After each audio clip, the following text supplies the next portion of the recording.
pieces of the puzzle so I can concentrate on what I wanted to share with you guys today. So yesterday was a little bit about sort of why growth is important to succeed. And so this is actually the book that John wrote called 15 Invaluable Laws of Growth. And so the first law is the one we're going to be talking about today, which I think might just be my favorite one. Pretty excited about it. I hope that I can convey it as well. I know I won't convey it as well as John does, but I'm going to give it my best, at least to give you guys the Cliff Notes version. So hopefully it'll intrigue you enough to learn more. But the title of it today was The Greatest Gap in the World is Between Knowing and Doing. But the first law itself is called the Law of Intentionality. And so basically the concept of the law of intentionality is that growth just doesn't happen. You have to do it on purpose, especially if you are achieving towards something in particular. So obviously you can grow kind of willy-nilly, but you're not going to grow towards necessarily what you want to achieve and what your dreams and goals are. So everything that's important, everything that's valuable, John says, is uphill.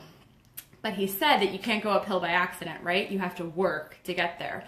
And he said that the problem is that most of us have downhill habits. So if you're trying to go up here and you've got downhill habits, you're not going to basically make your way up there. And so, for me, I know that is definitely true, that I have these big ideas of what I want to do, but geez, am I really doing the things? Am I really trying to intentionally to grow myself in the areas that I need to in order to succeed and achieve those goals? Not always. I mean, none of us are going to do it 100% of the time, right? But, oh, I think I just paused. Okay, there we go. I'm back with this. So to reach your dreams, you have to do uphill activities every day so they become those uphill habits. So your growth has to be intentional in those ways as well. And so this is where we get to the gap between knowing and doing. So there are things that we know intellectually we need to do to create those habits, and the knowledge we need to gain, and you can even gain that knowledge, but until you actually do something, you can't do it. Hey Randy, how are you? Thanks for tuning in. But yeah, man, this is true for me. Just like I said, is like there are so many times, like I know what I need to do, right? But fear gets in the way, but you have to do that anyway, despite the fear, if you want to go uphill and you want to act intentionally and you want to grow intentionally towards your success. And so I don't know if you all have heard this quote before, but Jim Rohn says, it's easy to do, but it's easier not to do.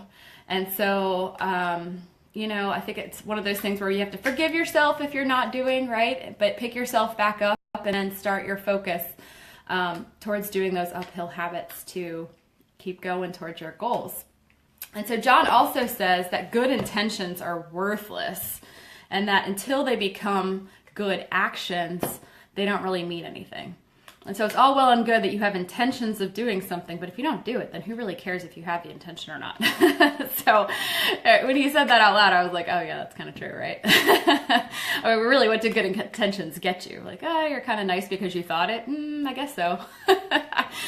So one of the things that John was talking about in terms of this intentional growth, his parents actually didn't pay him to do chores around the house. That his father came up with a list of books that he thought were important for success in life, and he paid John to read those books. And so every time he finished a book, he would have a conversation with his father about the book and sort of what he learned about the book, and then he got money for it. And so John would come home from school and he said, all my friends are getting paid to, do laundry or clean the floors or do the dishes. And his father was like, why am I going to pay you to do that? Like, what's that really teaching you? Like, you have to do that anyway. That's part of being in our family.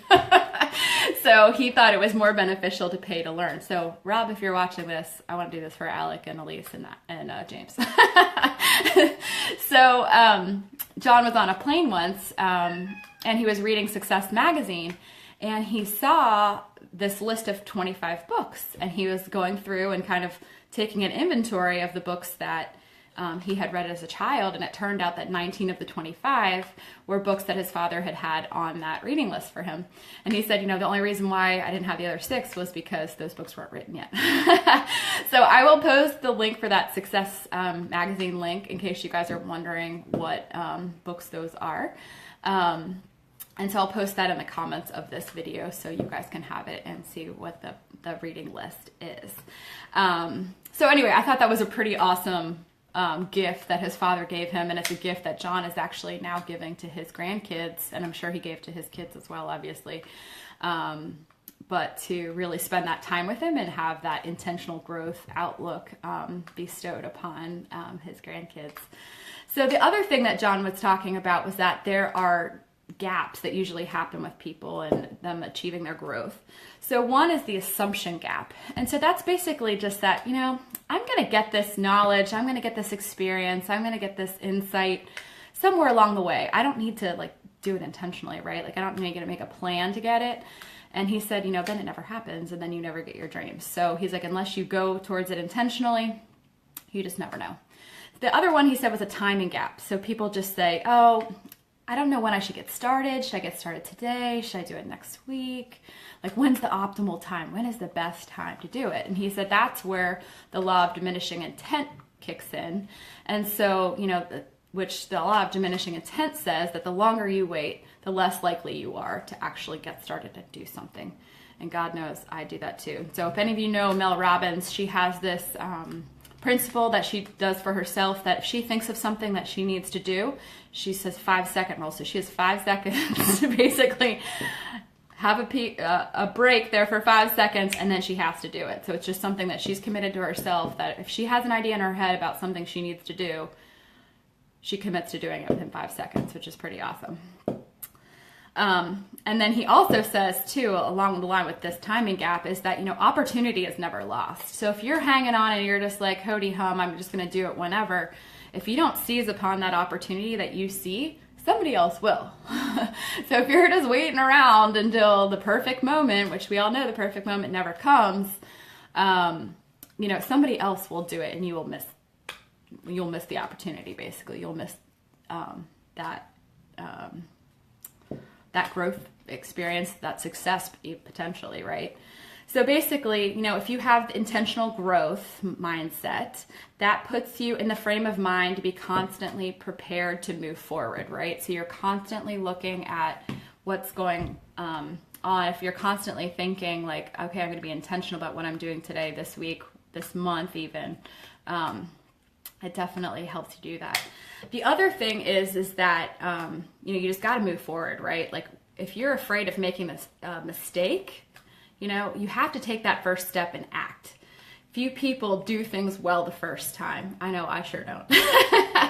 So it takes that repetition, and it takes, just the understanding that you're gonna stumble a little bit. You're gonna have a few missteps, and that you'll just keep learning after each go. And if you keep the mindset that that's okay, and that it is that opportunity of learning, and if you obviously don't have that mindset and you really take that failure to heart, then that's really where you get at risk to become even more afraid to act, and then you become less likely to go towards your goals. So if you just keep that mentality that, hey, this isn't a failure, this is a learning experience, and it hurts, right? And it stings sometimes, especially when you really put yourself out there, and maybe other people are watching. But most people, I have to say, and I know I'm this way, is if I see somebody just out there putting themselves out there, I certainly don't criticize.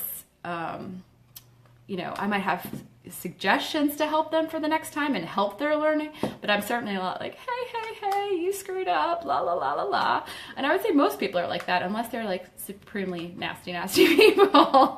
So I, as you all know, have a supremely sarcastic comic spirit, but I still would never do that to somebody knowing that they are really trying to grow and do something big with their lives, right? I mean, who would do that? That's just jerky, right? So John says that some people talk about getting started and they talk about getting started and they just never get started. He said, you can't hope to get started. You can't wish to get started. You can't think about getting started. You just have to get started and start acting.